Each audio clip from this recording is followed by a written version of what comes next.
Hello, my most esteemed project managers. Wherever you might be in the world, it's a pleasure to be speaking to you, and sincere apologies for the late start.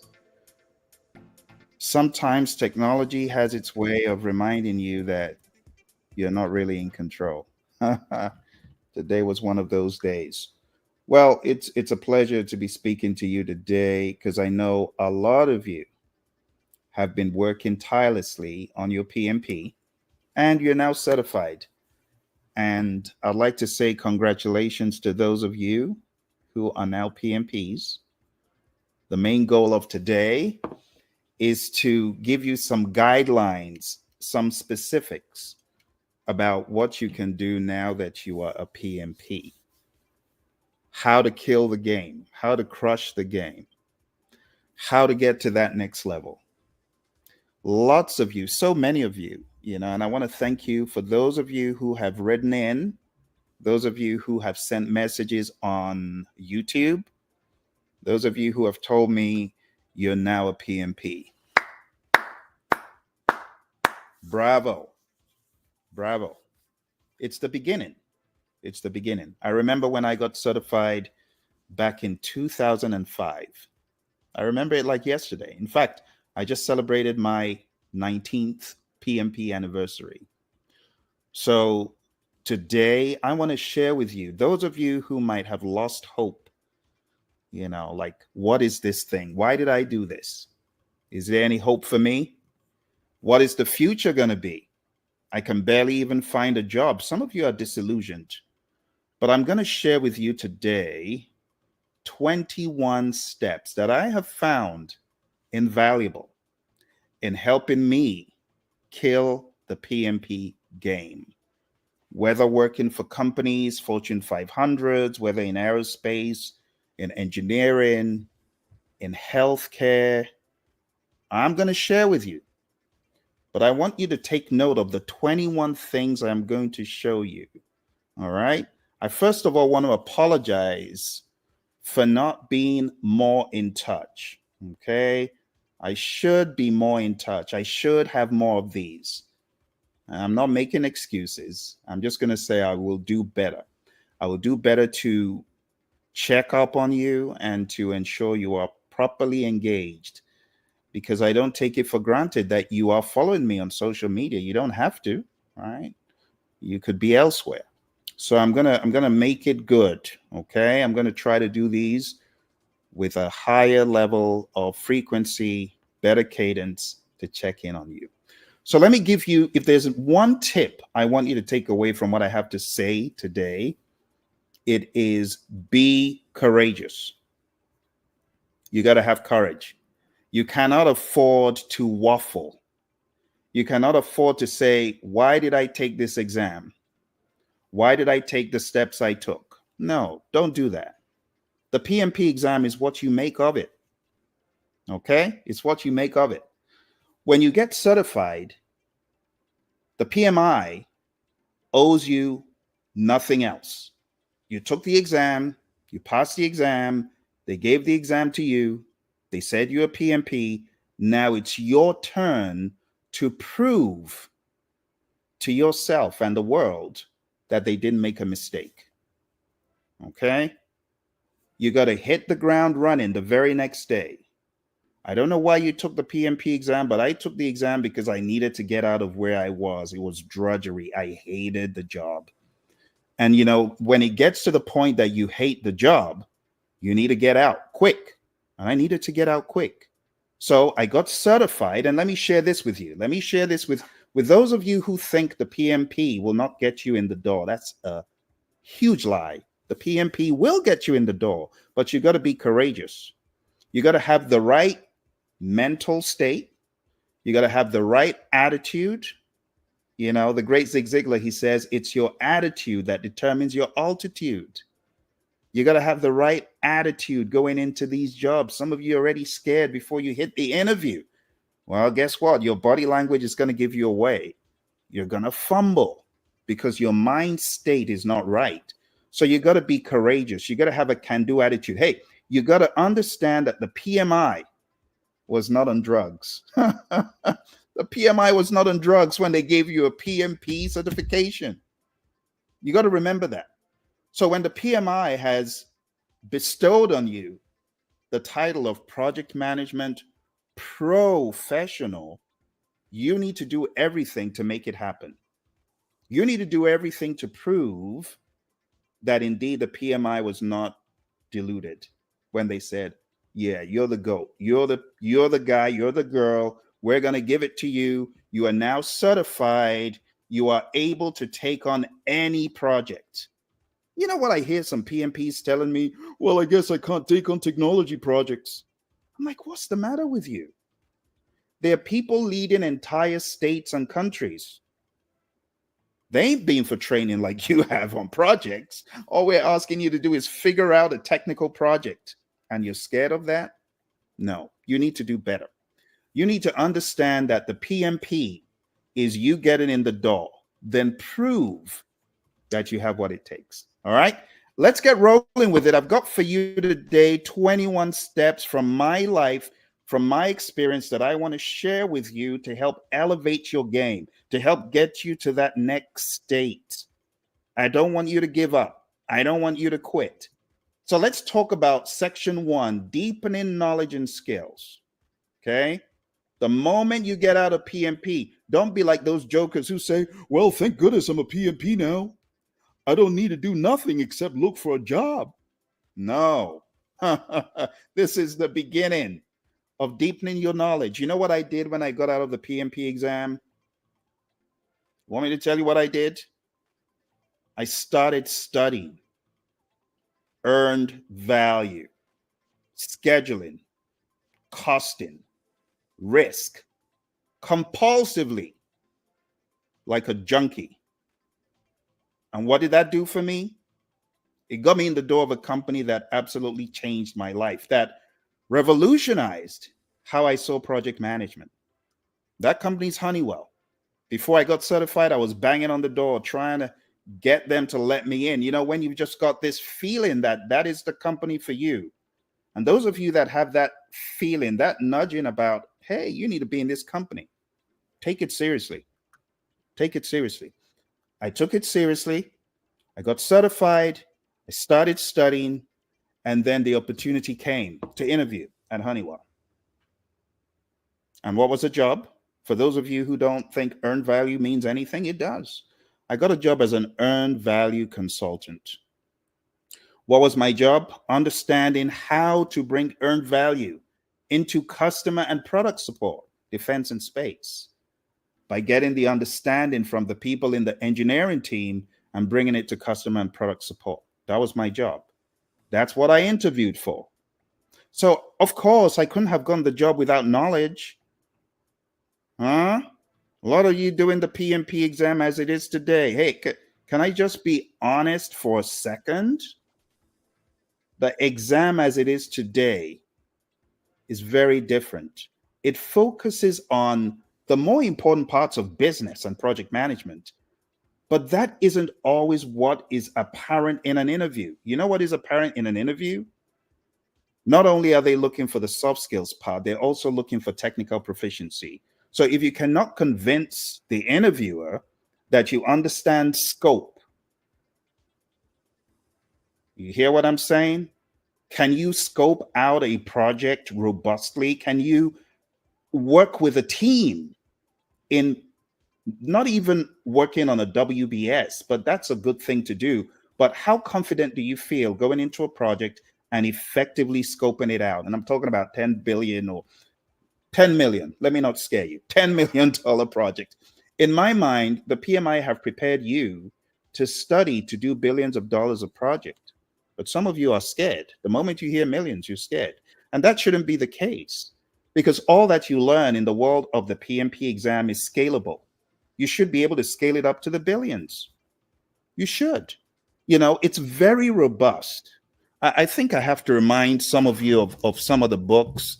Some of the books that some of y'all studied, you've forgotten. And I have to show you. I have to show you to remind you. So I know people were hating on the PMI when they came out with this thing, right? This thing right here. People were hating on the PMI. They were hating on them, saying it's unwieldy, it's big. But this is what helps you manage billions of dollars.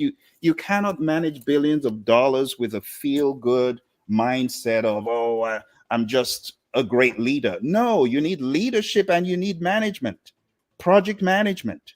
You need to be all over scope, all over schedule.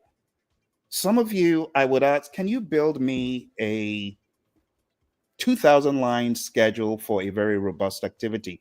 You're scared of that. No, you need to go study that stuff. That's what I did. Remember, I'm telling you what I did, not what the book says, but what I did. I got really good in scheduling. I took my MCTS in Microsoft Project. I was all over Microsoft Project working on schedules, 20,000 lines long, 3,000 lines long. I got great with it and I wasn't scared or intimidated. But how did I get to that point? Is it by sitting on my hind end after PMP? No, it's by studying more, amping it up. So, what am I saying? The trifecta, the bread and butter of the project manager: schedule, cost. Some of you, I ask you, okay, can you put together a budget for this $3 million project? And you feel intimidated. No, this is not the way a PMP should live. It's not. As a PMP, I expect that you can come in to an organization, take the troubled projects, whip them into shape, beat them into shape, and make things conform. Because whether you like it or not, there's a place for management in the world of leadership. There's a huge place for leadership in the world of management. But a lot of times, because of how the exam seems very principle and soft skills and leadership and communication focused, a lot of people are forgetting the other piece of the technicality. And that piece doesn't go away. It is important. And you know, the big dogs that have the jobs in a lot of these firms, I'm not saying all of them because some of them are just flying by the seat of their pants, but those who are really in it because they prove themselves, they can do all this stuff. Scheduling is not a big deal. Costing is not a big deal. Scoping out a project is not a big deal. A WBS, bring it on. Bring on any of the troubled projects. We'll help whip them into shape. There's been a silence about these things very recently, and I want to elevate your understanding that while you might be a great communicator, you're good with people, but when it comes to the technical piece, you can't even save yourself. Don't be that way. Don't be that way. All right, enough said. Let's jump into it. I think you understand the thesis of my talk today. So, the very first thing is deepen your knowledge and skills. You got to focus on key knowledge areas. When I say key knowledge areas, they're the ones I just spoke about, beyond the stakeholder and the communications, which are absolutely important. You got to understand the trifecta of schedule, of cost, and scope. Let's make this a little bit bigger so that you can see everything I'm talking about. So the trifecta of schedule, cost, and scope. I need you, my dear PMPs. I need you to ace this in life, not on the exam alone, but in life. I need you to beef up your understanding. Go back and read the PMI guides. The PMI has a guide for scheduling. The PMI has a guide for scope. Did you know that? The PMI has a guide that can help you with earned value. Read those things. Those jobs are there for a reason. They're jobs in government that need earned value, that need schedule, that need scope. And you know what I need you to do? I need you to go to the next level. I saw a chat from our friend Janae. Janae, thank you for your chat. Janae said, "Hi Phil, what did you use to study earned value apart from PMBOK?" Yes. So I was fortunate to run into the Defense Acquisition University online back in '05. And I just ate everything I found on DAU. I ate it up for lunch. I ate up every iota of the formulas. I understood how to put an earned value management system together. I was actually tested on that during my interview at Honeywell, and I brought it home because I'd done the homework on DAU. So Defense Acquisition University is definitely a good one to begin looking at. If you haven't looked at DAU, I want to encourage you to do that. Great repository. Back in the day, it was free. Thank you, Janae. Great question. All right. So schedule, cost, scope, really hone in on those. Okay. That will help you in any interview. And trust me, I've been for interviews where they ask very specific questions, almost PMI ish, because the people at the helm are either PMPs or PGMPs. You'll get a lot of jobs where they ask you about the technicality. You got to ensure proficiency in these critical areas. You got to get good and confident. Number two, continuous learning. The PMI say, we want you to get 60 PDUs. And you know what some of my friends do? They groan or they look for the easiest way out. And actually, PMI is just going above and beyond. They're trying to help you. You know, my buddy Lee Lambert, he said when he put this together, it was really to help PMP sustain the momentum. That was the whole idea. All right. So continuous learning is critical as a PMP.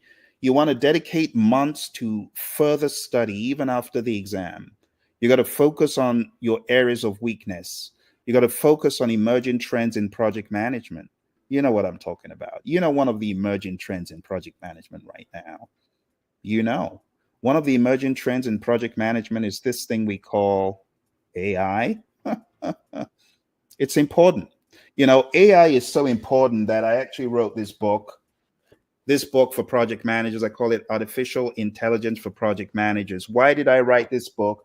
I wrote the book because I understood that if project managers could harness the power of AI, they would greatly exceed their wildest dreams. They would greatly propel themselves into the future of efficiency and effectiveness. Because when you think about AI, what can it do for the non-project managers? Just think.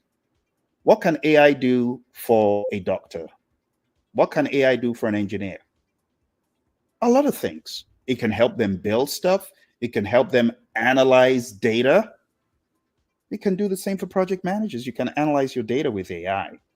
But what does the project manager spend 70 to 90% of the time doing? It's not a trick question. It's communication. So when you think of the fact that you can communicate more effectively with AI, let your imagination run wild. Just think about all the things you could do with communicating with AI.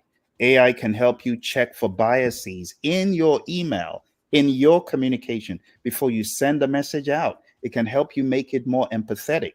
It can fact check you. So there are many things that are emerging trends in project management, and I encourage project managers to know more about that.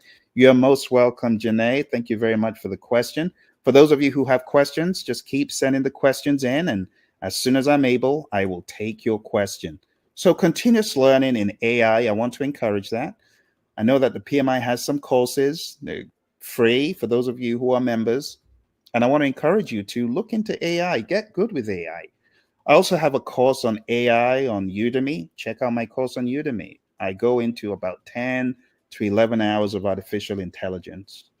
I show you how to prompt engineer, you know, and these days, prompt engineering, for those of you who didn't get the memo, prompt engineering has changed.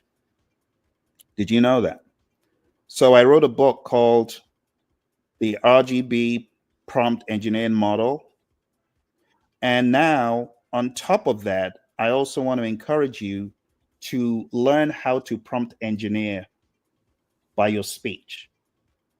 How do you do that? Well, I'm going to show you that right now because I want you to get into it as soon as possible. I'm going to show you my way of prompt engineering. So, Bert, why don't you come on and let's speak to the good people? Want to say hello?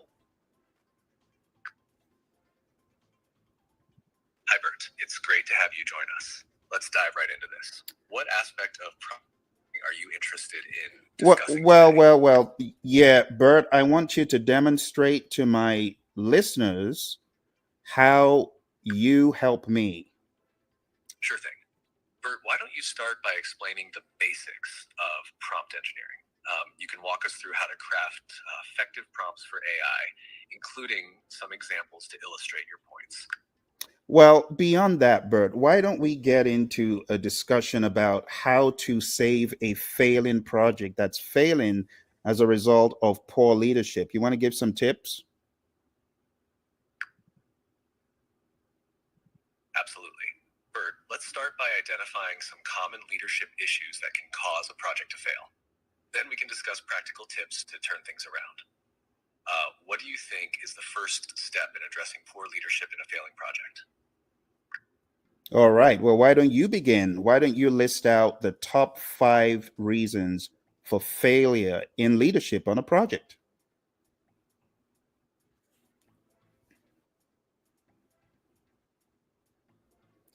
All right. Well, I think you get the idea. There's a way you can prompt engineer that transcends typing in messages. You can actually communicate freely, real time with AI. So when I ask you to go to the next level and continuously learn, I'm talking about things like that. I'm also talking about things like specializing in risk management. So, in the world of risk management, not only do you have the planning aspects, you have the analysis aspect, qualitative, quantitative, and things like that. I want to challenge you to, if you have enough experience, why don't you go get an RMP? I think it would help a lot of you to hone in on risk management in a more professional way, especially if you have the experience. What about earning additional certifications? As I mentioned, the RMP and the SP. Perhaps this is something you can add to your certifications to enhance your credibility and skills. I got RMP and SP certified in 2010. It was a great addition to the list of certifications I have. What about Agile? Maybe you should consider going for the ACP exam. The ACP exam, it will greatly help you not only show proficiency, but truly firm up your agile understanding, right? Especially if you go for training through a tested and tried solution, such as the one we provide. We'll probably have ACP training coming up soon. Just had our most recent 3 ACP people get certified. So, a huge shout out to Esther and April and Delita, who recently got certified. But if you want to join the ranks of ACP and come through our training, just be in touch. You can send an email to info@praizion.com. And when we have that available, we will definitely let you know. But the thing about Agile is it is now mainstream. So it is not a choice anymore. It is like mandatory in my mind for every PMP to know enough about Agile. But beyond the PMP exam, you actually need to be proficient in the basics, the manifesto values and principles. You should be able to train, coach, and mentor an entire organization. That's how I see the PMP. I see you as being a professional that can do these things. I see you as being a professional that can teach, coach, and mentor organizations in Scrum, in Kanban, at least to get them on that way forward without doing things the wrong way. Let's move into section 2. This one can be a little bit of a challenge if you haven't already given it thought. Well, let me challenge you as a PMP. What is your purpose? What are you about? What are you looking to achieve in the grand scheme of things? Have you thought of your purpose? Have you considered your purpose? Think about it for a second. What is your definite chief aim? The great Napoleon Hill, he will call it a definite chief aim. But what is your definite chief aim? Do you know it? Have you thought of it? You want to give it some time. So let me share with you my definite chief aim. My definite chief aim is to work with people to help them become the best version of themselves in any field or sphere in life, whether it's mentoring, coaching, training, and not just in project management, not just in leadership, but any way possible. But my specialisms are leadership, project management, and music. Any way I can add to people, I want to. And you know what the great John Maxwell says? My mentor, he says, everything rises and falls on leadership. So if I'm able to equip you with leadership, then I'm able to equip you for life in any sphere. And that's what I'm about. But what are you about? What is your definite chief aim? Do you have one? So, step number 2 to being successful is to know your purpose in life. You got to know your purpose in life. If you haven't given it thought, think about it. So identify your purpose as a project manager. What is your purpose? What is your role in the organization? Do you see yourself as just someone who is milling the corn, someone a cog in the wheel? Is that your idea of your purpose? Or do you have a higher level understanding of your purpose in the firm? Some people make the mistake of thinking their job title defines their purpose. It does not. It does not. Your purpose is defined by you. What is your burning passion? What is your burning desire? As you're sitting there in the firm, in that seat of responsibility, what's your goal? What's your definite chief aim? What do you want to be remembered by in that firm? What are you about? What do you want to achieve? You got to define it. And then you got to align your goals with the company's mission. If you are in a firm, just like I told you in the very beginning, I was in a firm that I did not like. I hated the job. It was nice in the beginning, but after a while, I couldn't stand it for many reasons. And I'm not being ungrateful. I was glad I had a job, but I just couldn't take it. The marginalization, the not wanting me to take the PMP exam and wanting me to just stay in the same position, status quo. I couldn't take it. And that's why I left. And I left because I knew my purpose. My purpose did not align with what my boss was trying to get me to do, which is be status quo. You know, in the UK, we say be the dog's buddy. I wasn't ready to be the dog's buddy. I said, no, I've had enough. So I left and I got 300% more money. Did you hear what I said? I said I got 300% more money. From getting in the 40s, I went to getting in the 150s in a matter of weeks after my PMP. Think about that for a second. 300% increase. But I didn't get it by loafing around. I knew my stuff. I knew my stuff. Not only did I study for the PMP, as Janae was asking, I studied a lot more, a whole lot more. And I want to challenge you. If you are a PMP and you feel the game is not working for you, I want you to become a beast. I want you to beast up, and I want you to get insanely great in project management. Not just on the PMP exam. You know, a lot of people say, well, I got AT. Well, I don't mean jack. In the real world, no one cares about AT. You know what people care about? What can you do for me? What can you do for the organization? Can you make this project happen? And then I have on the opposite side, the people in lament. I got BT, Phil. I know I passed. I got target below target. Oh, be quiet. Are you a PMP? What are you crying about? Because you got below target? That's not what counts. It's what you do in the real world after PMP. But you got to beast up. You know what? A lot of these jokes who, you know, a lot of them, they don't value PMP as much, but they're certified. You know, some of them raving and ranting how quick it took them to get certified. You know, the first thing they do? Garbage can.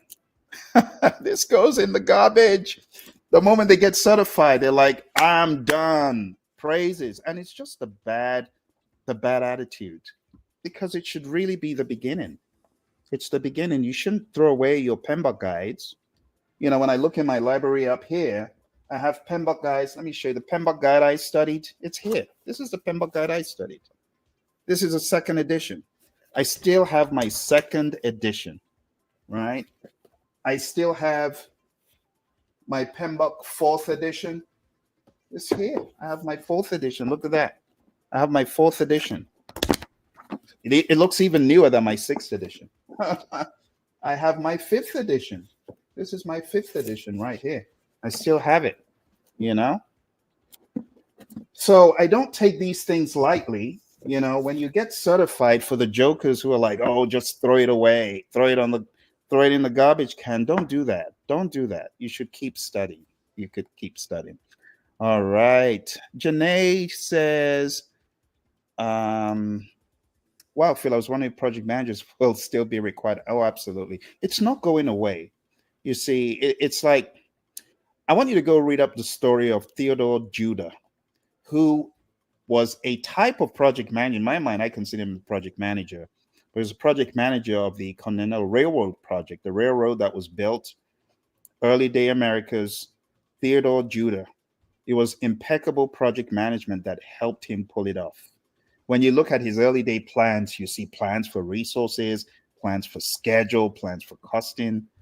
That was a project manager. Talk about way back. So project managers, they'll never go away. They'll never go away. They've always been around, maybe defined as something else. They'll continue to be there. Janae says, music, what instruments do I play? I play a number of instruments. I'm actually a music producer. If you look hard enough for my work online, you see my work on Spotify. I have 4 albums, about 20 singles.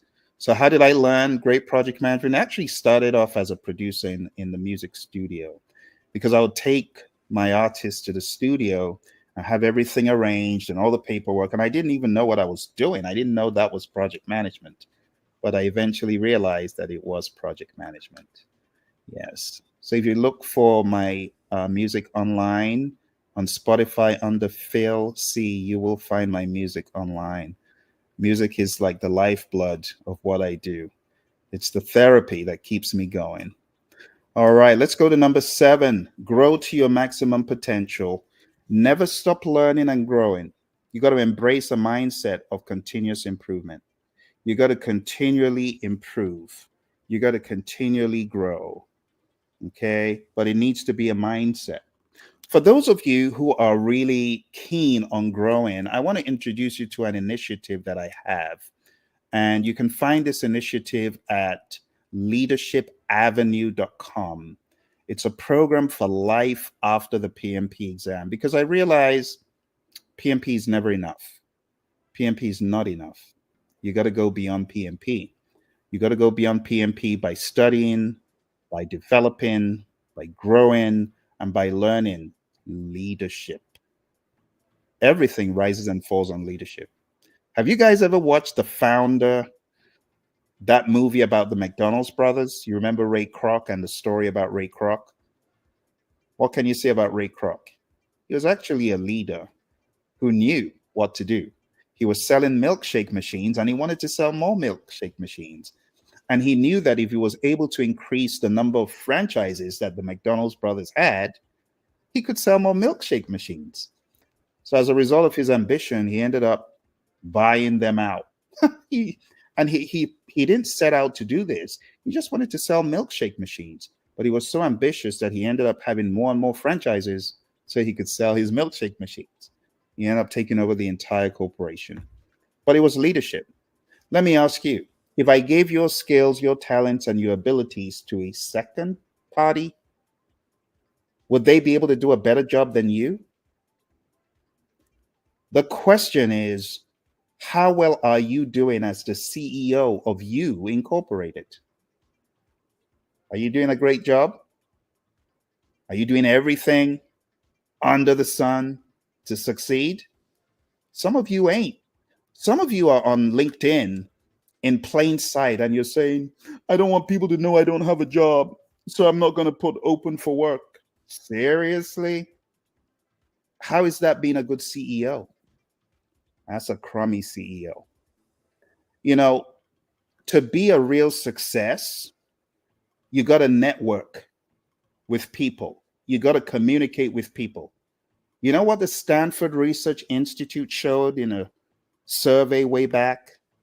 It showed that success in life was 87.5% contingent on the people that you were connected with. People related is all about how you relate with people. Relationships. 12.5% contingent on knowledge, certifications, technical prowess. And I'm a living witness to that. How did I get to where I am today? Training, coaching, and equipping people in project management was as a result of one awesome individual. One person who said, Phil, I think you would make a great PMP. Her name is Mary Hirschner. Those of you on LinkedIn, look up Mary Hirschner. She's connected to me. Mary's retired now, but Mary said, you make a great PMP. I'm like, how do I become it? Because of Mary, we are here having this conversation. Send some love for Mary. If you're on LinkedIn, just tag her, say thank you for showing Phil the way. Go ahead and tell Mary that, because without Mary, I would not be where I am today. Not only did Mary show me the way to PMP, the other awesome thing that resulted as a result of Mary's relationship with your buddy Phil as a coworker. She said, Phil, there's a company looking for a trainer in PMP. I think you'll be a great person. I know this guy from a previous employment. He's now in a company called Thompson Net G. I think you'll be a great fit. What did she do? She connected with Mike. I went for the interview. I was selected to be a trainer. I ended up training, coaching, and equipping people, helping them while at Thompson Net G. Thompson Net G was bought by Skillsoft. And that's where I met my co-trainer, who you've seen on other videos, Emily. And as a result of Mary's introducing me to NetG and getting into Skillsoft, I was then inspired to train more. And I met some other awesome people like Tom and Dan at Skillsoft who kept asking me to come back and speak and develop stuff. And I was bitten by the bug of helping people with PMP, like fully bitten by it. Talk about Peter Parker. I was bitten by the radioactive spider because of Skillsoft. So I want to give a huge shout out to Tom Warwick and Dan and all those people at Skillsoft. Because of you guys, I'm where I am today. But most of all, a huge shout out to Mary. So for those of you who are not into networking and relationship building, I want you to do it. It will help you. Don't hide under the sofa, under the rug. No, I don't want people to know that I don't have a job. No, connect wisely. Network. All right. Our friend Obatare Blessing says, as one transitioning into project management, one just feels PM is wide. Yes. Yeah, it's wide. You know the truth about that statement? Should I tell you, you really want to hear the truth? If you're still on a battery, I want you to type in and tell me, yes, I want to know the truth. I'm going to tell you the truth. If you let me know you're still on, I'll let you know the truth. But you got to have relationships. You got to build relationships in project management. One of the things I tell my people is when you come on my program, it's not just coming on the program for the duration of the program. You have an ally for life. I'll go to war for you. But I got to know that you are really serious and you want to expand and you want to grow. Oh, Battery's on and says, please tell the truth. All right, watch this. Here's the truth. You said that the world of project management feels wide. You know what happens the deeper you get into the world?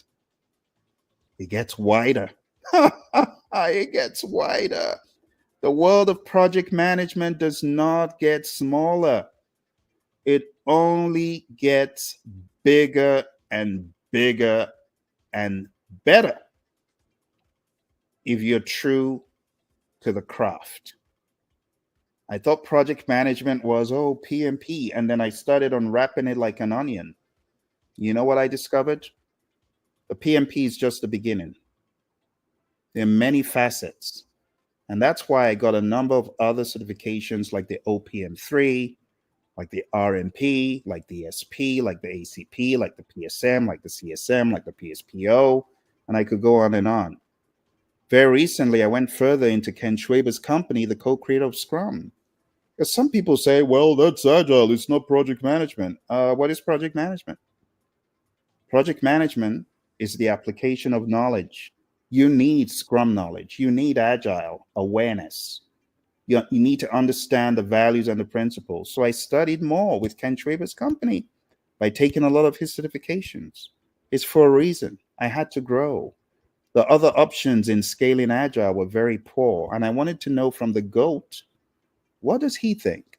And that's why I went ahead and I took the SPS certification. I studied for many months.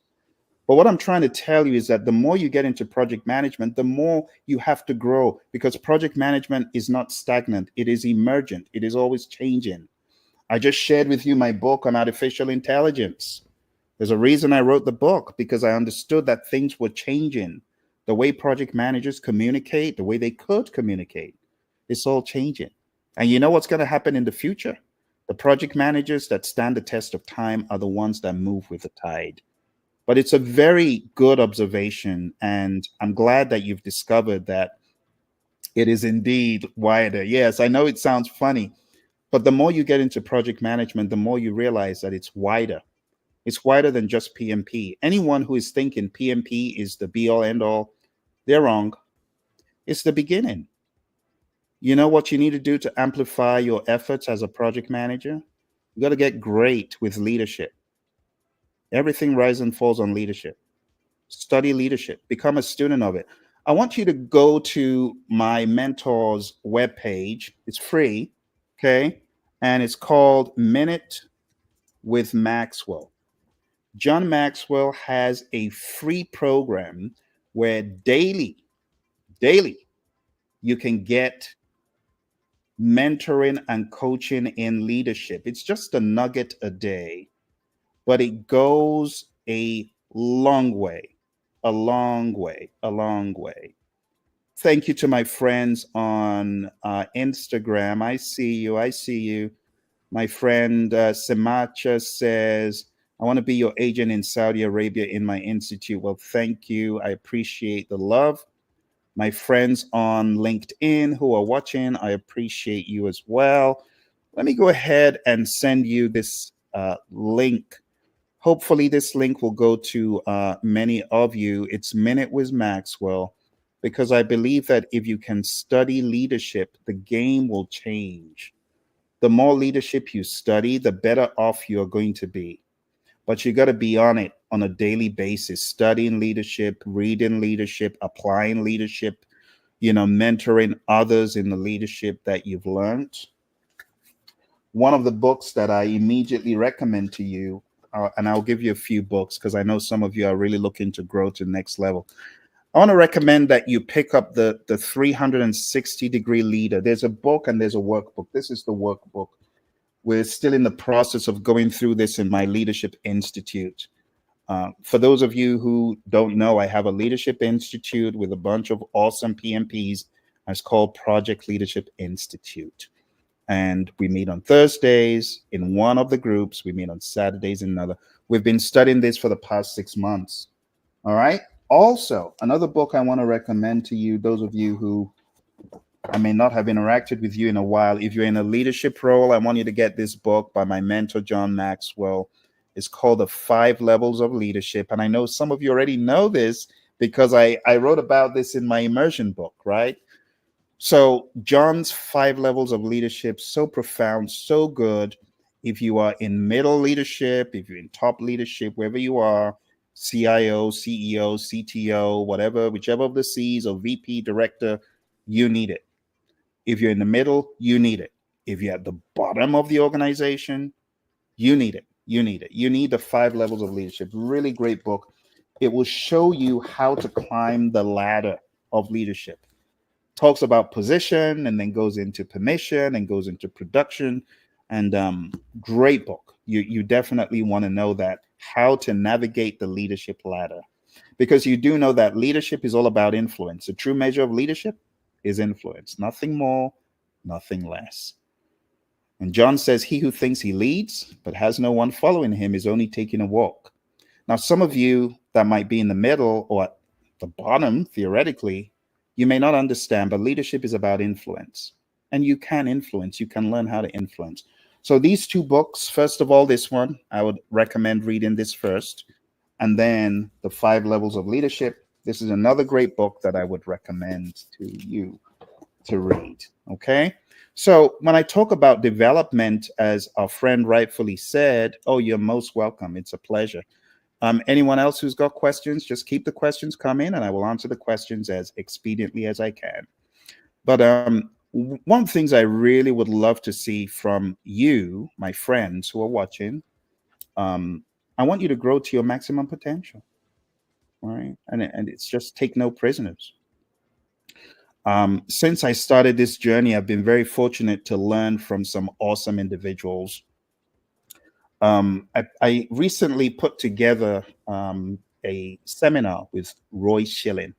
Roy Schilling is actually my coach in Agile.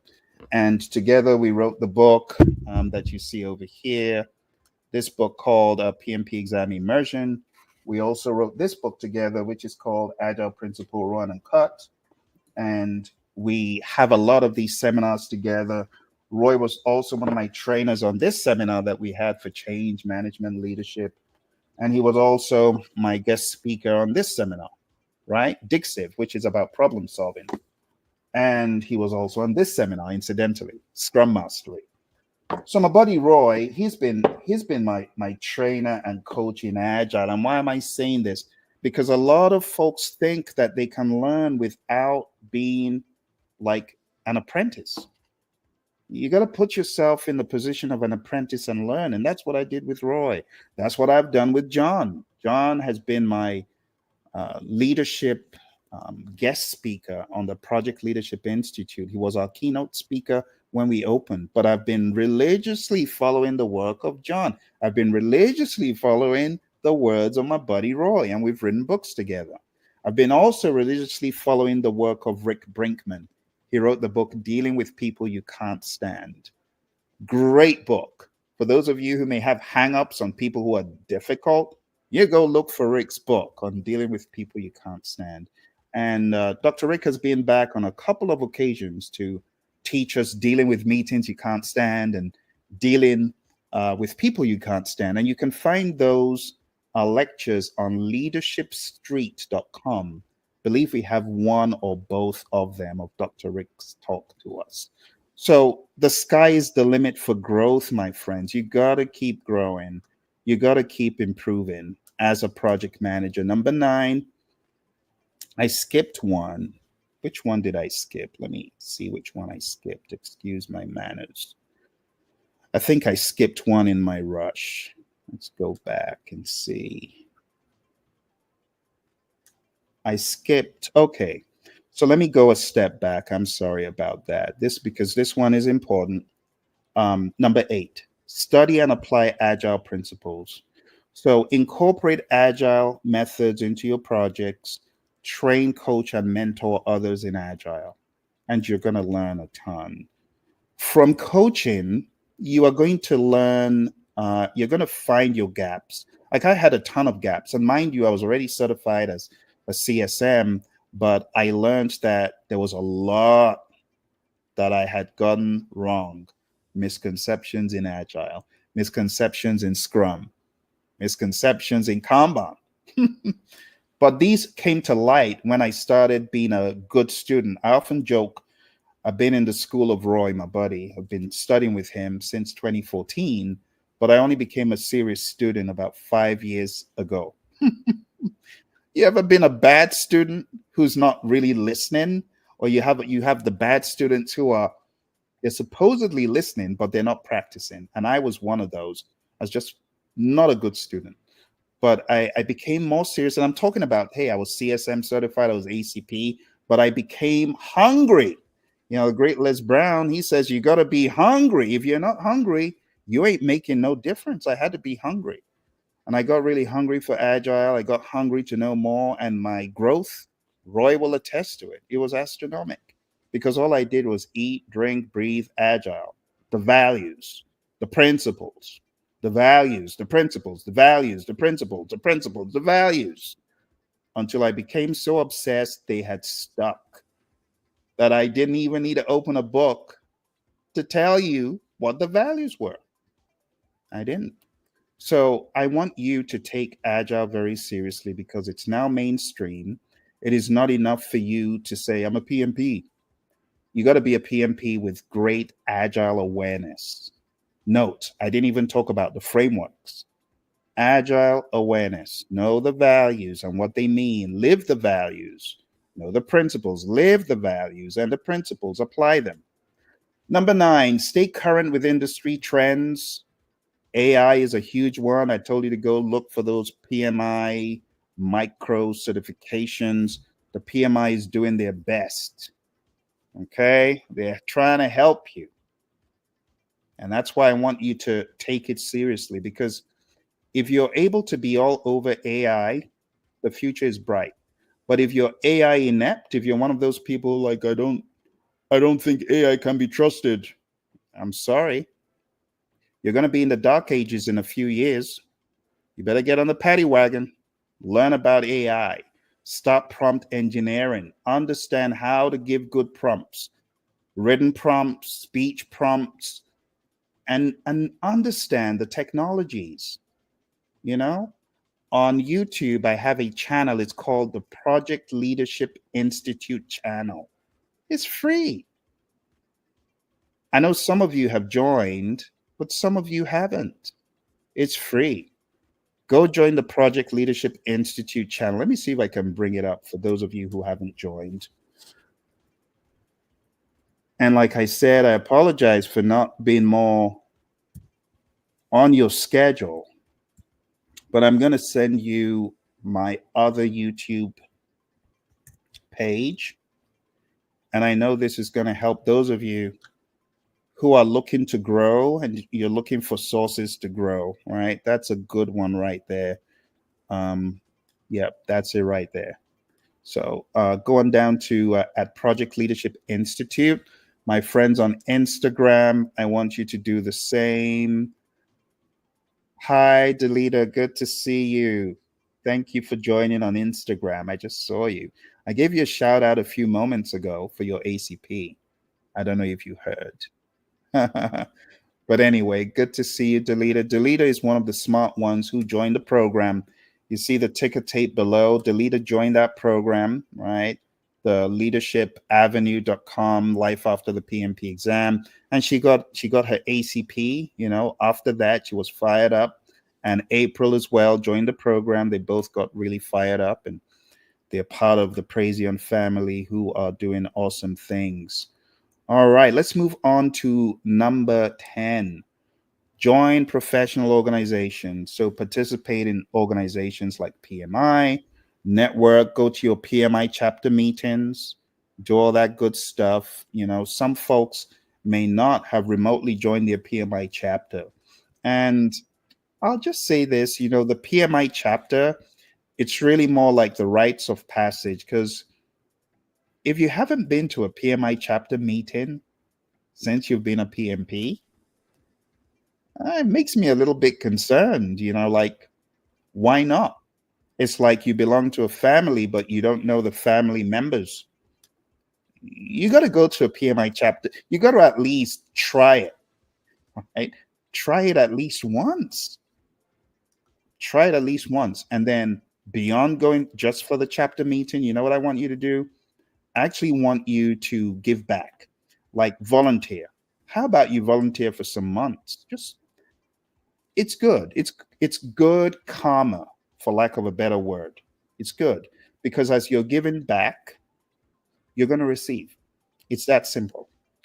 So for my chapter, I have visited my chapter a number of times. I have been a keynote speaker a number of times in the meetings in all of the branches of the Phoenix chapter, the Scottsdale, the Phoenix, even the Mesa chapter.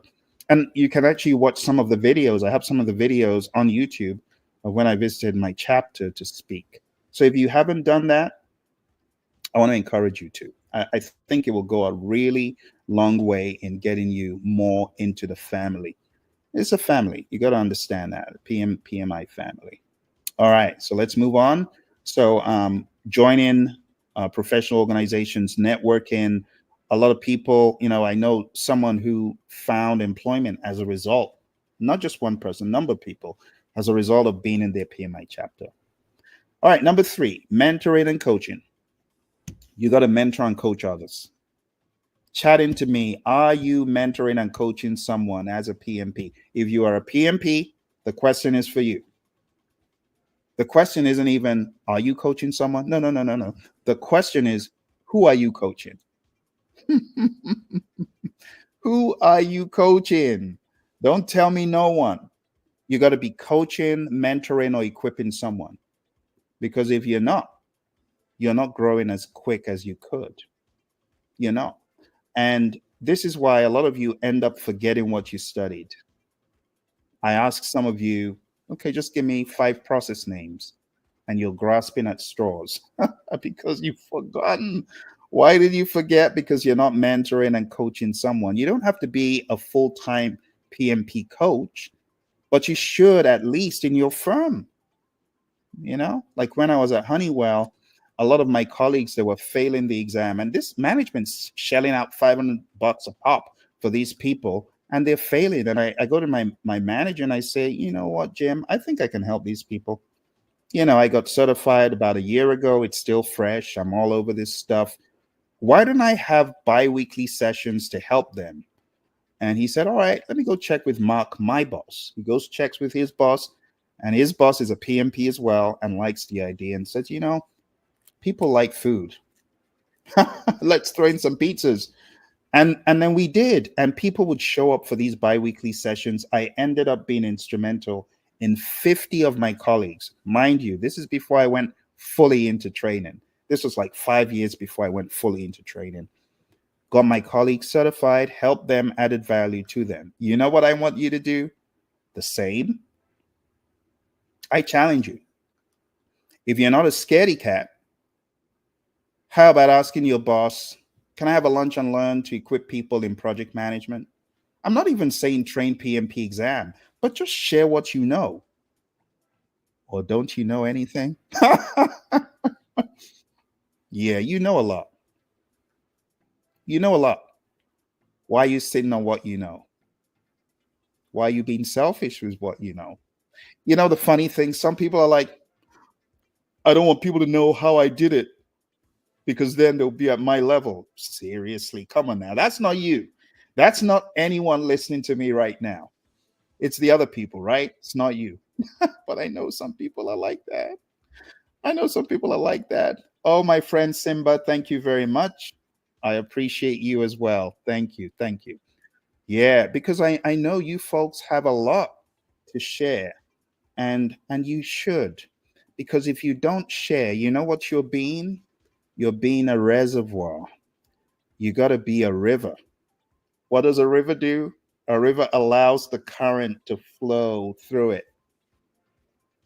You got to be a river. That's a huge way you can grow. Do you know all the growth that happened to me as a result of the biweekly sessions I did at Honeywell? It gave me confidence to move into the higher levels that I just talked about. I talked about Skillsoft, NetG, and then Skillsoft. So Thompson NetG, little did I know that the good work I was doing at Honeywell was going to be a precursor to getting into NetG and being able to speak and train confidently. How do you think confidence is built? It's by doing. How do you think I got good at training PMP? By hiding under the bushel? No, it's by speaking on a regular basis about what I know. It's about giving. The quickest way to get good with speaking? Forget about you. It ain't about you. It's about the people that are hungrily waiting. I think a lot of you underestimate your PMP. That's also a problem. You're underestimating the PMP. Or it's nothing. Oh my goodness. Really? You fail to realize how insanely awesome you are by staying in that, in some cases, dim lit, dingy, musty room for almost 4 hours. Some of you been in that crazy room for 12 hours. You took the ridiculous thing 3 times. You took the PMP exam 4 times. Some of you, I know someone who took that ridiculous test, and I'm not bashing the PMP. I'm just saying it annoys me when I hear about poor victims. I call them victims. They were in that jail cell 8 times. This is not myth. This is someone I know on the eighth try. Think about that. That's 32 hours in that crazy room. And this is even before you could take it at home. So, maximum respect to anyone that's a PMP. I think you're underestimating yourself. I think that's part of the problem. I think you've forgotten the blood, sweat, and tears. I think you have. Because if you hadn't, you'd know that you're a beast. You're a force of nature. It's up to you to realize it. You could stay little old me. What do I know? The reason why you feel little old me is you're not really realizing, you've not done your retrospective. So I was one of the smart ones who did the retrospective in the exam hall. In the exam hall. I did my retrospective in the exam because I'd spent 1 hour and I'd only done 20 questions. And I said, Phil, you're gonna fail. You're gonna flunk this exam. And then all of a sudden, I heard a gremlin on my shoulder saying, the PMI is just giving you harder questions because they know you failed that one. They're giving you another. Now, that was a conspiracy theorist gremlin, but it did help me. Even though it's all fake, that's not how the exam is, because I later became a registered education provider and I realized, no, that's not how PMI administers the exam. The exam isn't as intelligent as you think on the front end. Now, the data analytics is extremely intelligent because that's how they're able to find out people who've been naughty. I'm not saying it's always accurate, but I'm just saying this was way back. But when I had that thought, I started thinking, having flashbacks. Have you ever had flashbacks of your PMP prep time? Like, talk about a jail cell. I will go to my library every Saturday for like 5 to 8 hours, and I just locked up. Talk about being in a fort somewhere. And I would study. I showed you the book that I studied, and I would study and study and study my brains out. And I think some of you forgotten the work you put in, because if you didn't forget, you would look at yourself and say, yeah, I've got something to give the world. I want to challenge those of you who are listening to me right now. I want you to go start a social media account on Instagram, on YouTube, on Facebook. You know what I want you to do? I want you to share your PMP exam journey. One video. Can I depend on you to do that? Can I? I know I can. Do you know what it's going to do for you? It's going to take you back down memory lane for you to realize all the work that you did towards this certification. Now, those joining that are not PMPs, they're not going to get it. They're not going to understand the work that you and I put in. But the work that you and I put in should not go to naught. You should resurrect that work and teach, coach, mentor, help others. And then you're going to grow as well. You're going to become a river. Okay? So I really want you to coach, mentor, train, help others. Okay? Don't stay comfortable. Oh, I'm a PMP. Thank goodness I got to dry land. I'm one of the crabs out of the barrel. I'll leave the others to their fate. No. Don't do that. Don't do that. All right. Number 12. Sow seeds of knowledge. Invest time in developing others. Share best practices and lessons learned. It goes back to mentoring and coaching. You find a new junior project manager, help them, lift them up, show them what you know. Show them what you know. Number 13, I've already talked about your network, right? Show me your network. Probably have an idea about your net worth. So build relationships with other PMs, exchange knowledge and opportunities, and just remember what I told you about the Stanford Research Institute. Their work is very clear. If you want to fly higher, get connected. Want to fly higher, know more people. Give value to people. It's very interesting how life sometimes reveals the dynamic of relationships in a more profound way than ever before. Like my mentor, who got me certified by giving me all her books, all her materials and stuff, which I passed on to other family members, by the way. I eventually did return them when we all got certified. But I realized that When you give, you get back. So my mentor just very recently retired. She was in a job for 15 years. 15 years. Great job, great bonuses. How did she get the job? You may ask. She got the job as a result of someone's passing the job on to her. Who was that person? It was me. I said, "Hey, I think this would be a good one for you." Sure enough, it was. She was in the job for 15 years. As she gave to me, she benefited when I was in a position to get jobs like that. Just 2 years before that, no one would have ever given me the time of day. You ain't a PMP. I'm going to send you this job. But they sent me the job because I was a PMP and a master scheduler, just like her. And it so happened I couldn't take the job. She could. I passed it on, and she was in that job, killing the game, adding value to that firm, affiliated with Boeing. Great job, great bonuses, 15 years, all because she sowed a nugget in my life to get certified. You just never know who you might be mentoring. You might be mentoring and coaching the person who is going to help you get to the next level. Think about it. When you sit on your knowledge and your prowess and you don't share it, you could be doing yourself in. That's all I'm going to say. That's all I'm going to say. I could give you example after example. I've shown you a few of the books, right, that I have here. This is one of the books. It's called Artificial Intelligence for Project Managers. Do you know what galvanized me writing this book? It was someone I mentored and coached. Let's take a look at another book. This one, Scrum Mastery. Do you know what ignited this book? Scrum Masters I was mentoring and coaching. And I could go on and on and on. But what galvanized a lot of my success was people I coached. They gave back to me. Sometimes unknowingly, they would just say things and like, oh my goodness, what a great idea. And I would seize it. And it would be value to me, all because I've been mentored and coaching them. You hear me talk about my buddy Daryl, and you see him on the channel. And if not for Daryl, I would not be in the world of AI. I talk about my buddy Ed. And if not for Ed, I wouldn't be writing a number of the books. I'm writing 2 books currently as a result of his influence.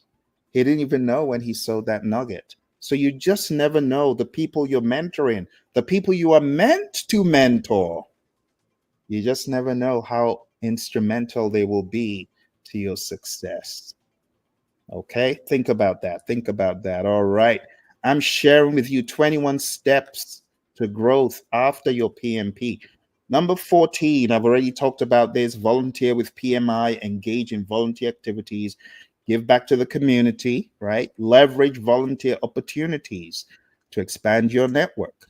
Number 15, foster a culture of learning. Encourage continuous learning within your team. Promote a growth mindset and ongoing development.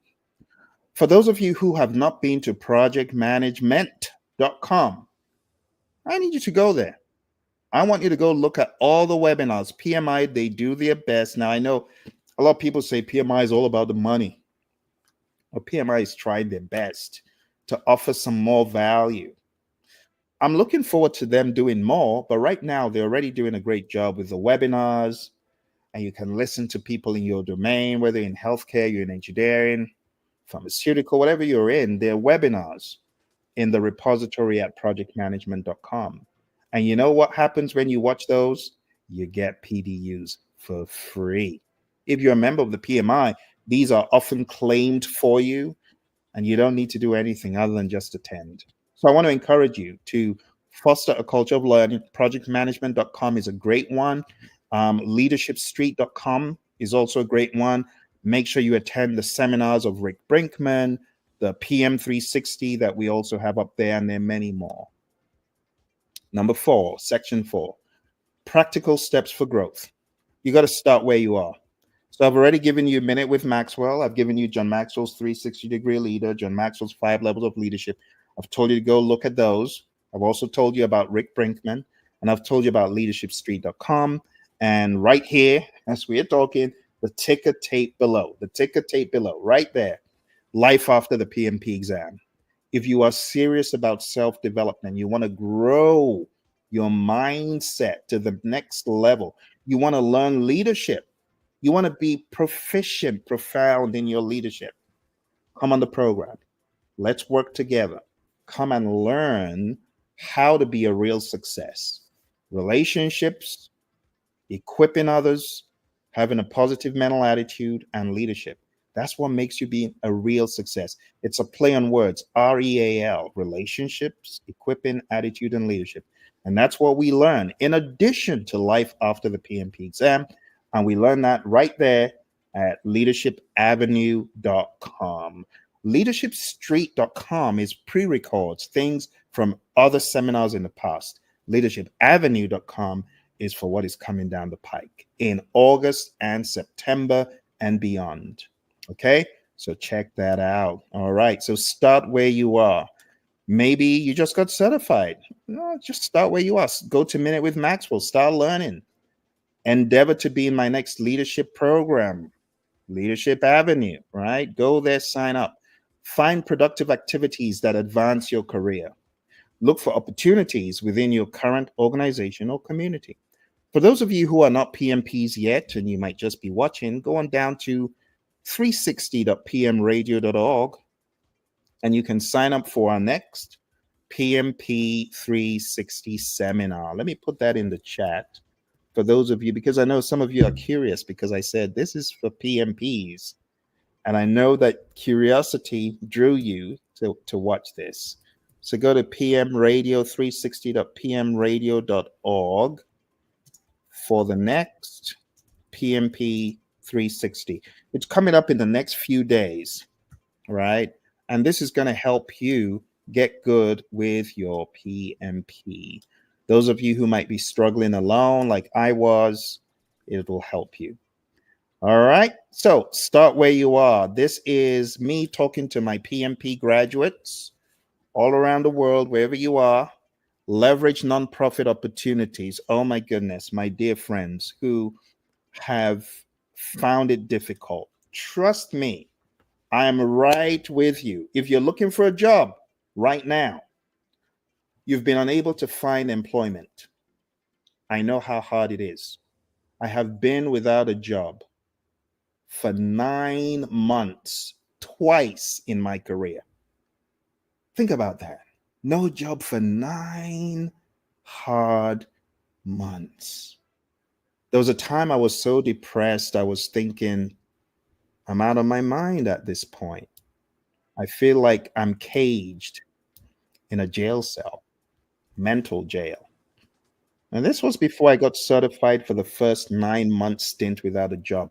The second 9-month stint without a job, I took the law into my hands and I became a registered education provider of the PMI through my company, Praizion. And I said, I ain't waiting for no one no more. I'm going to go out and start helping people. And that's what I did. I was hard. 9 months without a job.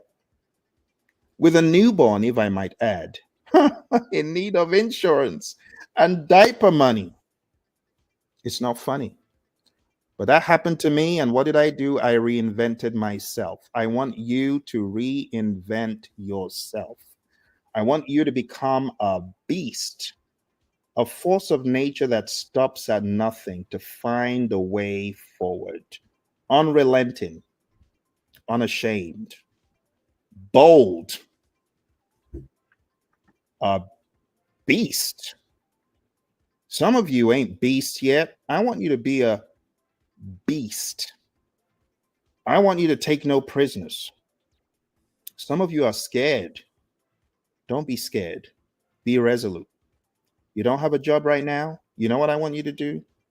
I want you to make up your mind that you will daily apply for no more than 5 positions daily. You cannot afford to lie down and say, I'm tired of applying. So, step one, mentality, beast, mental, beast, unrelenting, pounding that pavement daily. That's step one. It's in the mindset. And you got to be expectant to know that it is going to come to you. I don't care whether you've been 9 months like I am, 1 year, don't give up. You cannot afford to. It is free to not give up. So, why do you want to give up? You got to be a beast,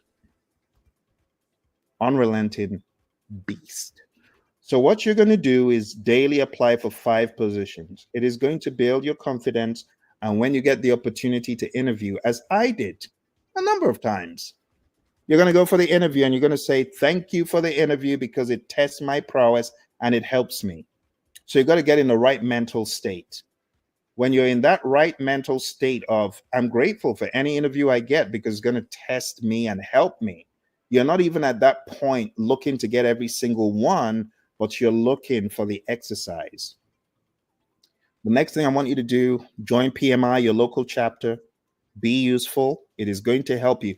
PMI, they've really thought this stuff through. The fact that we have chapters is just awesome. It excites me that you're not alone. You go to your local chapter. Those of you looking for work, have you been to your local chapter? Some of you ain't been to your local chapter. You ain't told to anyone in the local chapter. That's not how to do it. It's the PMI family. So you got to be more aggressive. Okay? You got to be beastly in your mindset. You got to be aggressive. And when I say be a beast, unrelenting and maximum conviction of who you are. You're special, except you feel like your PMP was given to you out of pity. Or did you work for it? If you worked for it, I want you to beast up. Then, as you do this on the regular, I want you, watch this, this is important. I need you to have the intellect, the knowledge, the skills, the tools in your gig bag. So when you get that job, you're going to bring it home. You're not going to be like, oh, I don't know if I can do this job. No, you're going to feel confident because you have the skills. Remember what I told you in the beginning? Scope, schedule, cost, risk. Stakeholder and communications is a given. You know, the problem is some people, when they get into the interview, they either talk too much or talk too little. You know why that happens? Because they are not observing non-verbal cues of the interviewer. Through body language, you should be able to interpret, should I shut up? Should I speak more? The body language, the facial expressions, they'll tell you. Under most circumstances, body language trumps everything else. Trumps the words, trumps the tone of voice. Oh, I'm really excited that you're here. You're not excited. Your body language is saying something else. Or, yeah, I'm really excited to be here. Well, your words say something, but your body language says something else. But if you're in an interview and you're very observant, you will know when to keep going and when to shut up. Some people bomb the interview because they're not confident. Their body language shows they're not sure. It shows that they're hiding something. And even on camera, you got to come correct. You got to practice these things. I have videos on the Praision channel where I talk about interviews.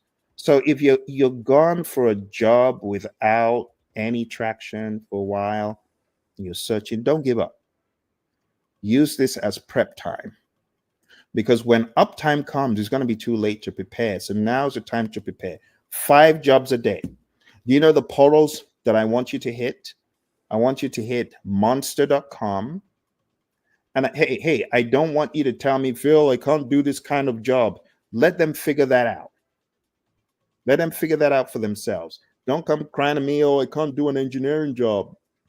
I can't do an IT job. A lot of you complain a lot about IT. Well, that's what's available. Go for it. What could happen? What is the worst thing that could happen? You know, the worst thing that could happen? The worst thing that could happen is you get the job. Because some of you don't think you can do it. What if you get the job? You go study. That's what you do. I know a lot of you might think this Phil is a mean person. He's telling me to go do a job that I ain't done before. Well, I'm telling you to do what I did. I remember when I got into one job interview and I had it. I'd gone for 9 months without a job. I finally get into the interview. I am on steroids as far as can do, can do, can do. And they're asking me, can you do this? Can you do this? Can you? And in my mind, I'm like, I'm going to do anything it takes. You know, the great Les Brown, he said, you got to be hungry. I was hungry. And when they asked me the question, can you do this? Can you do that? Yes, I will do it. I can do it. I can do it. I can study it. I will do it. I was hungry. And I got the job. And that was how I ended up meeting my mentor, Mary. I'm so glad I had a can-do attitude. You got to have a can-do attitude. You got to be a beast. Beast.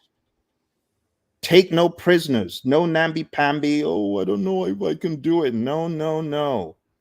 Except you think PMI was high on drugs when they said, oh, you're a PMP. If you truly believe you deserve your PMP, I need you to be a beast.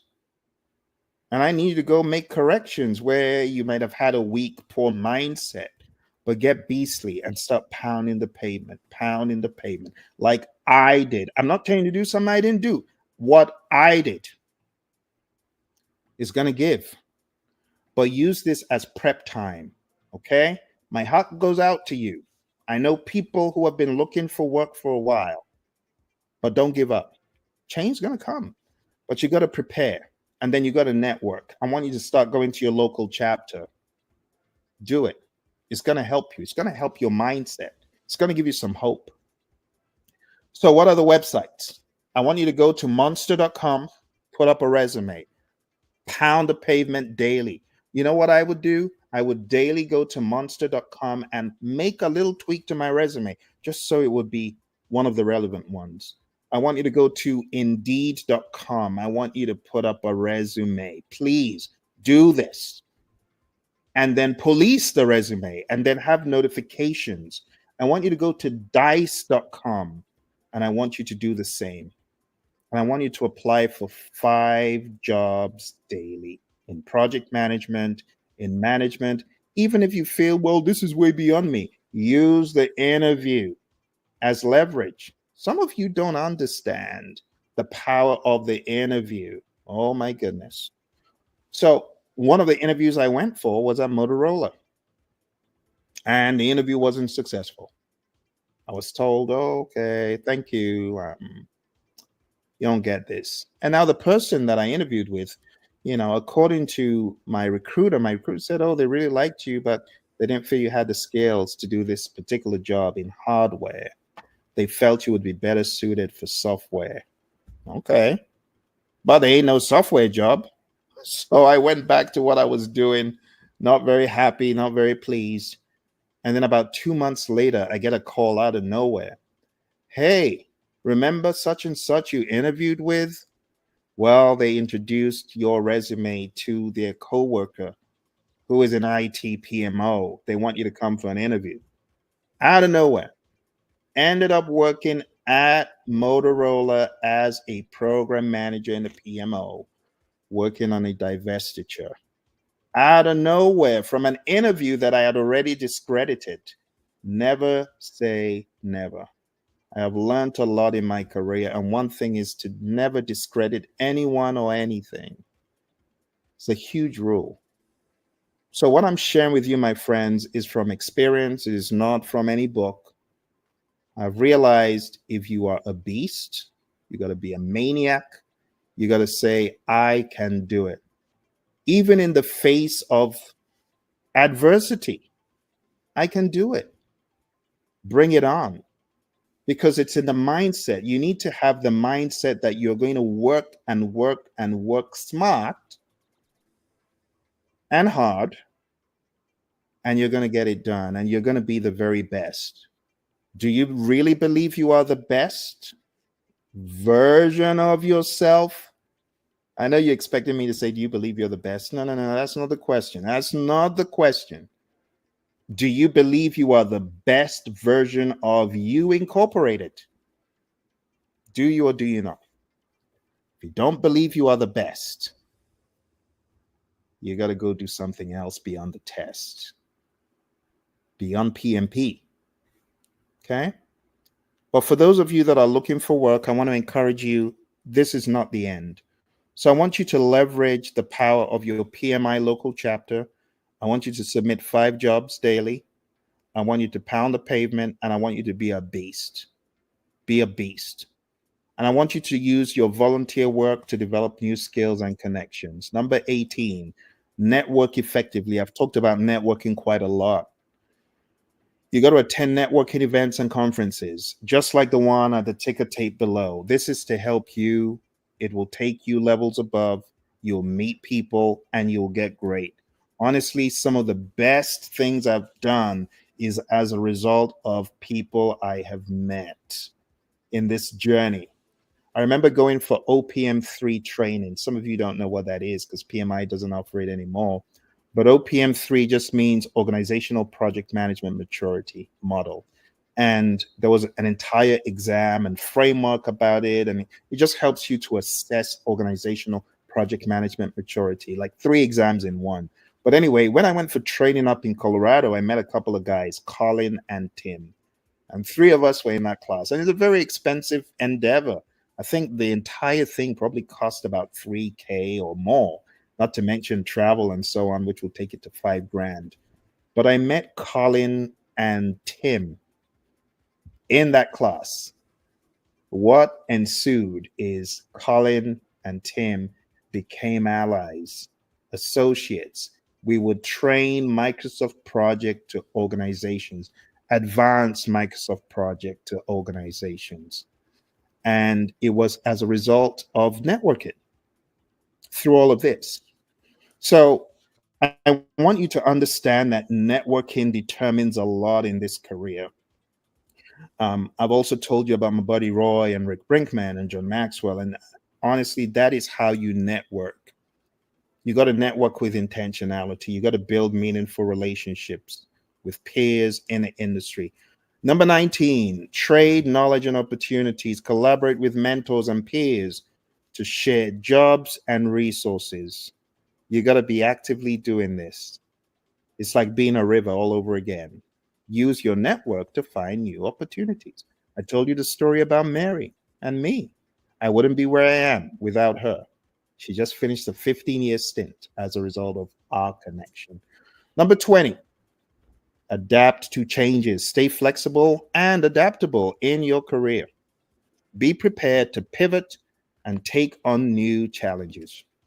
So, I mean, I could have been one of those people who said, well, I don't want to do anything else but work at Honeywell.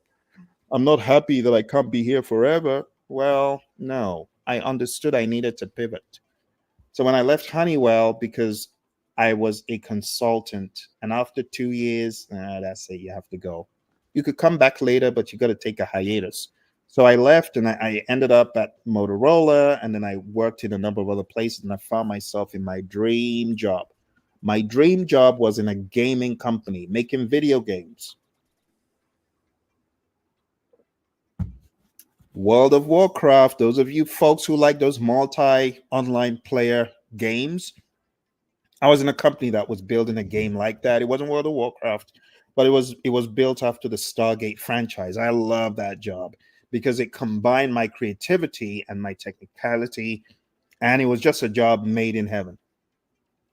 I was really excited about that job, and I thought the job would never end until one day the brake screeched. The record player came to a screeching halt. And my CEO said, "Hey, Phil, come to my office. I'd like to have a discussion with you." This was around the time when the economy tanked in 09, 08, 09, that horrible slump. Long story short, my CEO said, "Phil, it's your last day. Go to your office, pack your stuff by 5 p.m. We want you out." What? I have a 2 months old. Are you kidding me? You just like that? Well, wouldn't it be nice, Phil, if everyone had advance notice when they're being asked to go? Is what he said. Wow, that was savage. that was That was I was about saying, my goodness, that's the devil. It's the devil. But it wasn't the devil.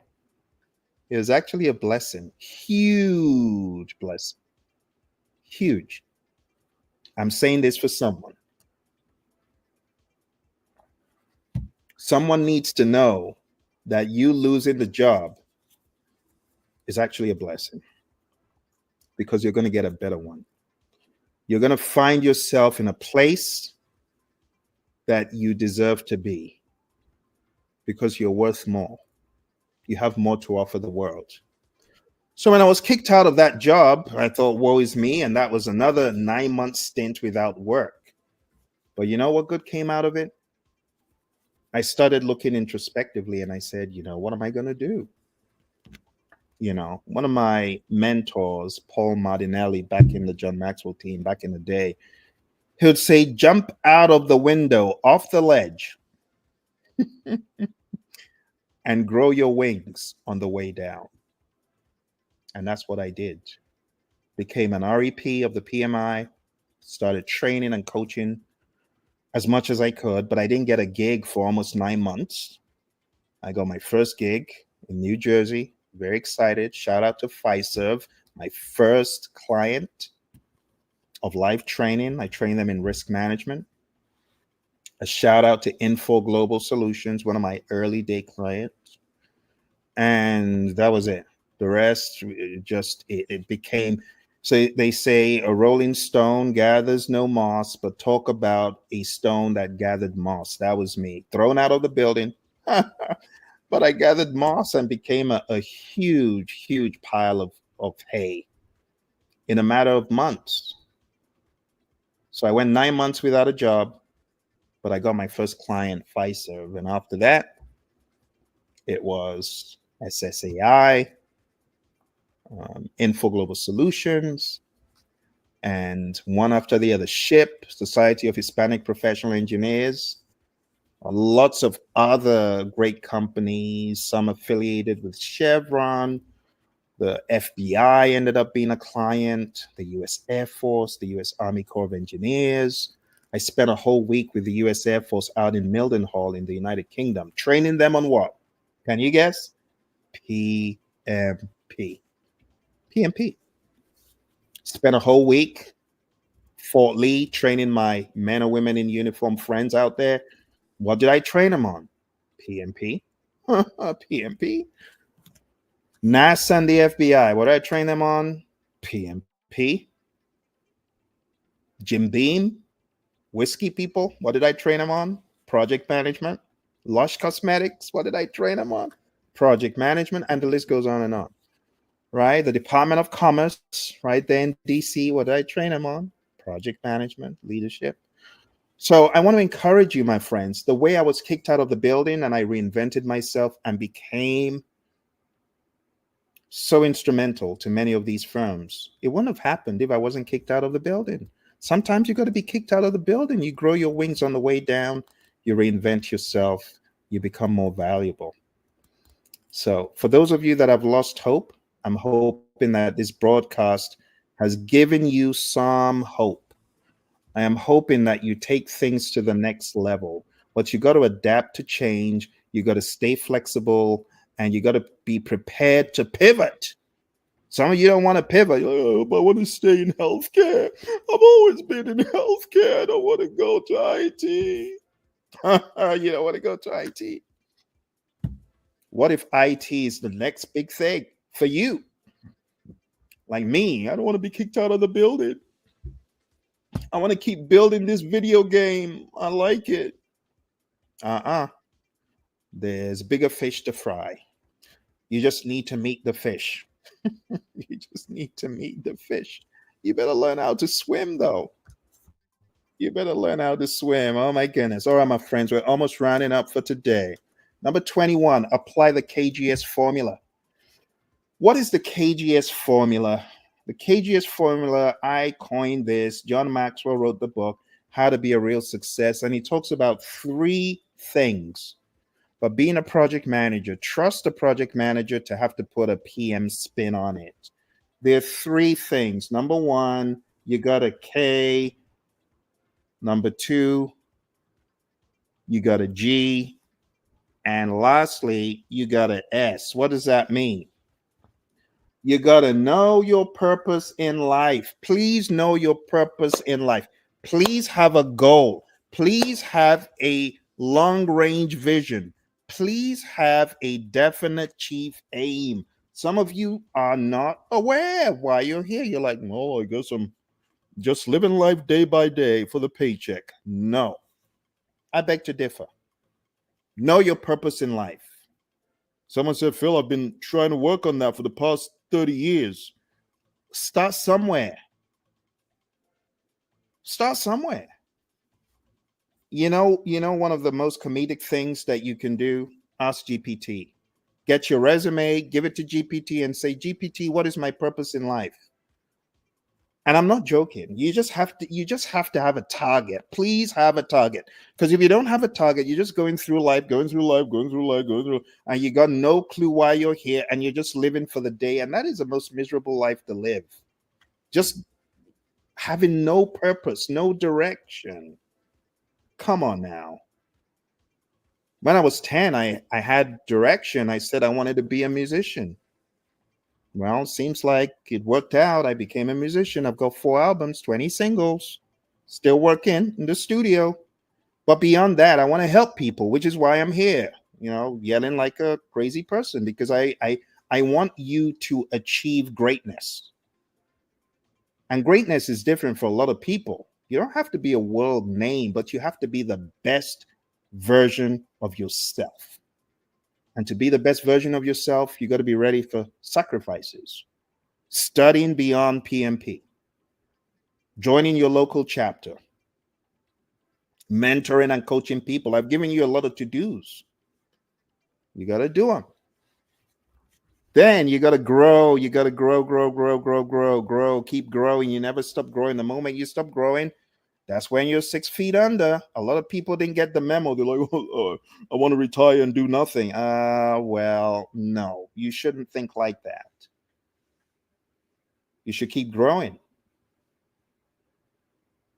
Keep building the knowledge. Keep adding knowledge to your repository, to your banks.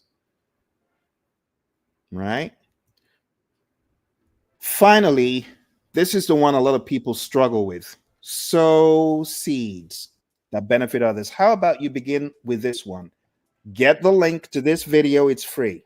They only buy nothing. I need you to sow a seed. I'm sounding like a preacher. I'm sounding like a preacher. But I need you to sow a seed by taking this link and sharing it with another PMP. How about that? Do you know the amount of energy you're going to create when you do that? I want you to take this video link and post it on your social media. Post it on LinkedIn, post it on your YouTube, post it on Instagram, post it on Twitter, post it on TikTok, post it everywhere. Snapchat, I don't care. Post your buddy Phil, because I want you to help others who need to hear this message. You get what I'm saying? Okay. I know I'm going a mile a minute, but I need you to do this to help people. Oh dear, it seems like your buddy Phil is in high demand. Well, it comes at a very timely point, because this is where we are going to ask our final, do you have any questions? Because we are at the end. Here's the conclusion. You got to be a beast. All right, that's number 1. Be a beast. Be a beast. Be a beast. Be a beast. Don't be docile. I need you to be beastly, like in mindset. The beast has no fear. Very recently, I went up to a place where we call Bearizona. I met a bunch of bears. They ain't scared. They don't care who you are. It's their domain. I met a bunch of bears. I'm going to be posting some videos soon. Very impressive. But beasts don't care. They don't care who you are. They're not scared. I need to be a beast. Okay. The key points that I've raised here is the KGS: know your purpose in life, grow to your maximum potential, and sow seeds. You got to be a student of the world of PM, right? Our friend Obadere was asking, since I've been in PM, it seems like it's wide. And I'm like, yeah, you believe it. So you got to be mentored and coached, and you also need to mentor and coach others. Last but not least is Q&A. Are there any final questions? Anything that you would like your buddy Phil to go into? If there's nothing else, I'll just say, do not miss the Leaders Club. I want you to go on down to leadershipavenue.com. And I want you, just like you see in the ticker tape below, to consider treating yourself to expansion, treating yourself to growth. You may be your most expensive asset, but you're also your most expansive asset. You got to grow. You got to grow. And one of the ways to grow is to attend seminars that can help you, such as the one below. All right, my friends, your buddy Phil here, showing up to help, to inspire, to encourage. Thank you so much for joining me. I wish you all the very best as you go through this trajectory of excellence in your PM journey. I've been at it for over 2 decades, and I tell you, I don't regret it one bit. I'll do it all over again and over again and over again. Thank you for joining me. I wish you all the very best. If you're looking for employment, be a beast. Don't shirk. Don't give up. If you are a business owner in disguise and you're sitting down there saying, well, I guess I'll get into business tomorrow.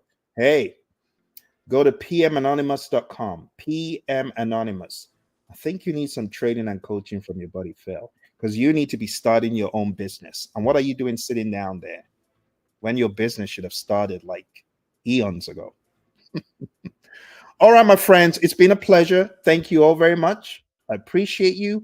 I look forward to seeing you again. Like I said, I am going to endeavor to do these a lot more.